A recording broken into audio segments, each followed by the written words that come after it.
First of all எல்லாருக்கும் sir சொன்ன மாதிரி எல்லாருக்கும் ஒரு பெரிய தேங்க்ஸ். அண்ட் சார் ஒரே ஒரு விஷயம், டெலிஸ் ஆக்சுவலாக நம்ம படத்தை ப்ரொமோட் பண்ணதுக்கு முக்கியமான காரணம் வந்து ஒரு நீங்கள் கொடுத்த ப்ராமிசிங் தான். ஏன்னா நிறைய படத்துக்கு நம்ம ப்ரொமோஷன் போய் பார்க்கும்போது அது நமக்கே தெரியும் போய் பண்ணிட்டு இருக்கோம், ஏமாத்திட்டு இருக்கோம்னு சொல்லி. பட் ஆனால் ஒரு உண்மையான ப்ராடக்ட், நல்ல ப்ராடக்ட், எல்லாரும் நீங்கள் சப்போர்ட் பண்ணுற ஒரு ப்ராடக்ட்டை வந்து கொடுத்ததுக்கு வந்து ரொம்ப தேங்க்ஸ் சார் ஆக்சுவலி.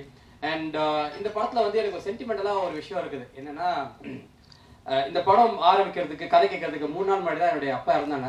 எனக்கும் என் அப்பாவுக்கும் வந்து ரொம்ப பெரிய ஒரு அட்டாச்மெண்ட் வந்து கடந்த ஒரு 10 வருஷங்களாக தான் இருந்தது.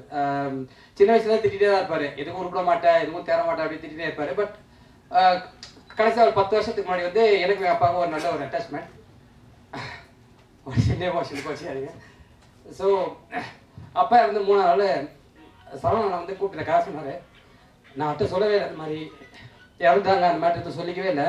ஏன்னா படம் கேட்க வந்த டைம் தப்பாச்சு அப்படின்னு நினைக்கூடாதுன்னு சொல்லிட்டு நான் கதை கேட்டு போயிட்டு நான் யோசிச்சேன் 2-3 நாள். சரி ஓகே பண்ணலாமா வேணாமா அப்படின்னு சொல்லி யோசிச்சுட்டு போது யாரோ ஒருத்தவங்க சொன்னாங்க, அப்பா வந்து செத்து போல எங்க கூட இருப்பாங்க வந்துட்டு. ஓகேண்ணா தயவுசெய்து சென்டிமெண்ட் நினச்சி ப்ளீஸ். ஏன்னா சின்ன வயசுல திட்டு மட்டும் தான் வாங்கியிருந்தேன் எங்கள் அப்பா கிட்ட. பட் ஃபர்ஸ்ட் டைம் வந்து நான் சினிமா வந்ததுக்கப்புறம் ரொம்ப ஹாப்பியாக எங்கள் அப்பா தான். இந்த படம் பண்ணும்போது அண்ணா சொன்னாங்க, இதே மாதிரி இறந்து போனவங்களோட உடம்புல வந்து ஆவி வந்துடும் டானி, அவங்ககிட்ட கம்யூனிகேட் பண்ணுவாங்க அப்படின்னு சொல்லும்போது உண்மையிலே எங்கள் அப்பா வந்த மாதிரி தான் எனக்கு ஃபீல் வந்தது. என் அம்மா கிட்ட கூட இந்த விஷயத்த சொல்ல. பட் படம் அடிக்கும் போது ஒவ்வொரு நாளும் நான் அதை யோசிச்சேன். இன்னைக்கு ஏதாவது கேரக்டர் அப்பா வந்து பார்க்குறாரு, நம்மளோட ஹார்ட் ஒர்க் பண்ணுறோம் அப்படின்னு நிறைய விஷயம் வந்து நான் பார்த்து எனக்கு நான் சந்தோஷப்படுவேன். இந்த படத்தில் ஒரு சீன் வந்து நம்ம முனிஷ் அண்ணா வந்து கடைசியில் நெத்தியில் வந்து கை வச்சுட்டு இறந்து போகும்போது ஒரு அழுவ ஷாட் இருக்கும். அது நான் அழுதுட்டு இருப்போம். அது நான் என்னையும் மீறி உண்மையை அழுதுட்டேன்.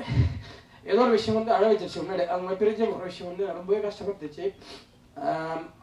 அதில் வந்து ஃபர்ஸ்ட் டைம் பார்த்துட்டு கேமராமேன் சங்கர் அண்ணா வந்து என்னை கூப்பிட்டு விஷ் பண்ணாரு, டேனி நீ இந்த சீன் என்னமோ தெரியல, ரொம்ப நல்லா இருக்குடா, நீ அழும்போது உன்னதான் பார்க்க வைக்கிது விஷயம் அப்படின்னு சொல்லிட்டு சொன்னாங்க. பட் எப்படிதான் ஸோ அதெல்லாம் பார்க்கும்போது எனக்கு சந்தோஷமா இருந்துச்சு. சரி பரவாயில்ல, நம்ம கரெக்டாக தான் பண்ணிட்டு இருக்கோம் அப்படின்னு சொல்லிட்டு. இப்போ கூட ஆசை தான் இங்கே ஏதாவது ஒரு சீட்டில் எங்கே போனோம் கஞ்சி என்னை பார்க்கணுன்ற வச்சு ஆசை தான். But anyway sorry. So once again இந்த டீமுக்கு நான் பெரிய ஒரு விஷயம் சொல்லி ஆகணும். ஏன்னா இது சென்டிமெண்டாக எனக்கு ஒர்க் ஆன ஒரு படம். இதற்குத்தானே ஆசைப்பட்டேன் பாலகோன படம் வந்ததுக்கப்புறம் ஒரு பெரிய இடைவெளி எடுத்துட்டு நான் நிறைய பேர் நிறைய காரணங்கள் சொன்னாங்க. பட் உண்மையான காரணம் வந்து ரங்கூன் அப்படின்ற படம் போயிட்டு இருந்தது. ஸோ அதுக்கப்புறம் எந்த கதையை தேர்ந்தெடுக்கணும் தெரியாம முடிச்சுட்டு இருந்த காரணம். அப்போ அப்பாவோட இழப்பு அப்படின்னு சொல்லிட்டு கொஞ்சம் டிப்ரெஷனாக இருந்தேன். பட் இந்த படம் வந்து it's very close to my heart. And thank you once again, thank you to all everyone. முக்கியமாக மீடியாஸ் வந்து என்னோட நேமில் மென்ஷன் பண்ணியிருந்தீங்க, ரொம்ப சந்தோஷமா இருந்தது. ஏன்னா ஆதியன் எனக்கு அப்புறம் வந்து என்னோட பேர் மென்ஷன் பண்ணிக்கும் போது ரொம்ப சந்தோஷமா இருந்தது. இன்னும் எல்லாரும் மறக்கல அப்படின்ற விஷயம் வந்து எனக்கு இன்னும் ஒரு பெரிய சந்தோஷம் தருது. இந்த டீம்ல எல்லாரும் தேங்க் பண்ணலாம். முக்கியமா படத்தோட இபி தினேஷ், அவர் வந்து ஆக்சுவலா எனக்கு ஃபர்ஸ்ட் அவர் தான் வந்து எனக்கு இந்த கதை கேட்டோடனே அவர்கிட்ட தான் பேசேன். சம்பள விஷயம்லாம் பேசும்போது கூட அவர்கிட்ட நான் ஷேர் பண்ணிக்கவே இல்லை விஷயத்தை. சரவணனுக்கே நான் லேட்டர் தான் சொன்னேன். ஏன்னா எங்கேயாவது நம்ம சொல்ல போயிட்டு நம்ம அதனால ஏன்னா நம்ம கூப்பிடுறதே வந்து ஒரு காமெடியா இருப்பான் பையன், ஒரு ஜாலியாக கலகலப்பா பேசிட்டு இருப்பான், அந்த கேரக்டர் மாதிரி இருப்பான். எங்கேயாவது நம்ம சோக முகத்தை காட்டிடுவோம், அந்த விஷயம் நம்ம விட்டு போயிடக்கூடாதுன்னு சொல்லிட்டு தான் ரொம்ப கஷ்டப்பட்டேன். பட் எதுவுமே அந்த மாதிரி எதுவும் நடக்காம ரொம்ப சப்போர்ட்டிவாக நான் பார்த்துட்டாங்க. And thank you so much. உங்க கூட ஒர்க் பண்ணது எல்லாமே ஒரு பெரிய பிளஸர் தான் சொல்லிப்பேன். அண்ட் முக்கியமாக பிரசன்னா எடிட்டரோட பிரசன்னா, இவர் ஆக்சுவலாக எனக்கு 2வது படம் இது ஒர்க் பண்ணுறோம். இவர் எனக்கு ஃபர்ஸ்ட் படம் பார்த்தோன்னே ரிசல்ட் சொன்னது அவர் தான். டேனி நீங்கள் ரங்கூன்ல வந்து ஒரு வேற கேரக்டர், மரகதநாயகம்ல வேற கேரக்டர், எனக்கு ரொம்ப மரகதநாயகம்ல நீங்கள் ரொம்ப பெருசாக பேசப்படுவீங்க அப்படின்னு சொல்லிட்டு ஃபர்ஸ்ட் நான் சொன்னார். எனக்கு ரொம்ப ஹாப்பி ஆயிடுச்சு. சரி ஓகே, ஏன்னா படத்தை அடிக்கடி பார்க்குற ஒரு ஆள் அவர் தான், எடிட்டிங்கில் நிறைய டைம் பார்க்குறது அவர் தான். ஸோ அவர் பார்த்தோன்னே அவரே ஒரு நல்ல ரிசல்ட் சொல்லும்போது ரொம்ப பெரிய ஹாப்பி ஆயிடுச்சு. அண்ட் எல்லாரையும் சொல்லலாம், எல்லாரும் எனக்கு எந்த வகையில் ஹெல்ப் பண்ணாங்கன்னு சொல்லலாம். அண்ட் இந்த படத்தில் எனக்கு ஒரு லவ் ஏற்படுறதுக்கு காரணம் வந்து நம்ம திகுவனன் தான். மியூசிக் வந்து வேற லெவல் ஆஃப் மியூசிக் போட்டு எல்லாரையும் கதற விட்டாப்ல ரொம்ப பிடிச்சிருந்தது. என் நண்பர்கள்லாம் சொல்லும்போது நான் பெருமையாக சொல்லிட்டேன், நம்ம அண்ணன் தான் சேட்டாக்கு நான் தான் ஃபர்ஸ்ட் டார்லிங் இப்போதைக்கு எனக்கு ரொம்ப பிடிக்கும் அப்படி சொல்லி பெருமையாக சொல்லிப்பேன். அதுக்கப்புறம் அருண் காமராஜர் பிரதர், அப்புறம் முருகானந்தன் வந்து இப்போ வரது ப்ரெஸ்ல ரிலீஸ் பண்ணாரு, நானும் டேனி சொன்னா அந்த படம் ஜெயிக்குதுப்பா அப்படின்னு சொல்லிட்டு ஒரு விஷயம் சொல்லியிருக்காங்க. இந்த மாதிரி நிறைய படம் பண்ணணும்னு ஆசை. அந்த அருண் காமராஜர் பிரதர் சீக்கிரம் டேரக்டர் ஆக போறாரு, கண்டிப்பா ரோல் கொடுக்குன்னு சொல்லியிருக்காரு. ஸோ அவருக்கும் ஒரு பெரிய நன்றி. அண்ட் முனிஷ்காந்த் அண்ணன் உண்மையிலேயே அவர் ஸ்க்ரீனில் பார்த்தது வந்து வெறும் 40% 50% தான். ஏன்னா அதையும் தாண்டி அவர் வந்து ரொம்ப ஒரு சூப்பரான ஒரு ஜாலி டைப்பான ஒரு கேரக்டர். அவர் கூட நடிச்சது ரொம்ப சந்தோஷமா இருக்கு. இப்போ இவங்களை பற்றி பேசும்போது எனக்கு கவலை மாதிரி தான் சிரிக்கவே ஆரம்பிக்கிற என் மூடே மாறுது. ஸோ அந்த அளவுக்கு என் ரியல் லைஃப்லேயே எல்லாமே ஒரு ஃபேமிலியாக சேர்ந்துருக்காங்க. அண்ட் எல்லாருக்கும் தேங்க்ஸ். அண்ட் முக்கியமாக தேங்க்ஸ் சொல்ல வேண்டிய ஆட்கள்னா எங்கள் அசிஸ்டன்ட் டைரக்டர் டீம்ஸ் எல்லாம் கொஞ்சம் ரைஸ் பண்ணிக்கோங்க. பாருங்க இங்கே வாங்க, நீ வாங்க வாங்க ஒரு நிமிஷம் டக்குனு வாங்க. ரோல் ஆகிட்டு திட்டு போறாங்க.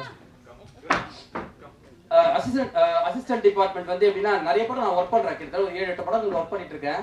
இந்த படத்துல வந்து இந்த பசங்க வந்து ரொம்ப பிடிக்கும். ஏன்னா ரொம்ப நல்லா பார்த்து பாருங்க. ஒரு ஆர்டிஸ்டா இல்லாம ஒரு அண்ணன் தம்பி மாதிரி ஒரு சின்ன ஒரு எந்த இடத்துல முகம் சுளிக்காம எங்களுக்காக ரொம்ப கோஆபரேட் பண்ணி, ஏன்னா நிறைய நாள் டே நைட் ஷூட்லாம் போயிடணும். அதெல்லாம் வந்து எங்க பசங்க எல்லாமே பார்த்துட்டாங்க. இவன் தான் பாக்குதுன்னா விலகு தேய்ச்ச பூதமா இருப்பான். பட் அதான் நல்ல ஃப்ரெண்ட்ஸ். ஸோ எல்லாமே ரொம்ப ஒரு ஹாப்பியான டீம். இவங்களுக்கும் இந்த வெற்றியில வந்து ஒரு பெரிய பங்கு இருக்கு. அது மட்டும் இல்லாமல் தினேஷ் பிரதர் சொல்லிக்கிறேன். ஸோ தினேஷ் பிரதர் ஐபி எங்க டீமோட சார் கூட இருப்பாங்க. ஸோ இவருக்கும் நல்ல ஒரு டீம். அண்ட் பூர்ணேஷ் படத்துல மாறி நடிச்சிருப்பான். ஒரே இந்த கேப் யூஸ் பண்ணி தான் விடுவா. ஸோ இவங்க எல்லாரும் எதுக்கு நான் தேங்க்ஸ் பண்றேன்னு கேட்டேன்னா, எல்லாருமே நான் கஷ்டப்பட வாய்ப்பு ஆக்சுவலி வேலை அப்படின்றது வந்து நமக்கு எல்லாரும் கிடைச்சிடும். படிச்சு முடிச்சா போதும், டிகிரி முடிச்சா போதும், வேலைன்ற விஷயம் எல்லாரும் கிடைச்சிடும். ஆனா வாய்ப்புன்ற விஷயம் வந்து தேடணும், அலையணும், அதுக்காக நிறைய போராட்டங்கள் பண்ணணும். அப்படி பண்ணா மட்டுமே தான் வாய்ப்புன்ற ஒரு விஷயம் கிடைக்கும். ஸோ இந்த வாய்ப்பு எனக்கு கிடைச்சதுனால இவங்களுக்கும் இந்த மாதிரி விஷயங்கள்லாம் ஷேர் ஆகணும், இந்த வெற்றியை இவங்க எல்லாரும் பகிர்ந்துக்கணும் அப்படின்னு தான் என்னுடைய பெரிய ஆசை. And thank you so much. Okay, thank you so much.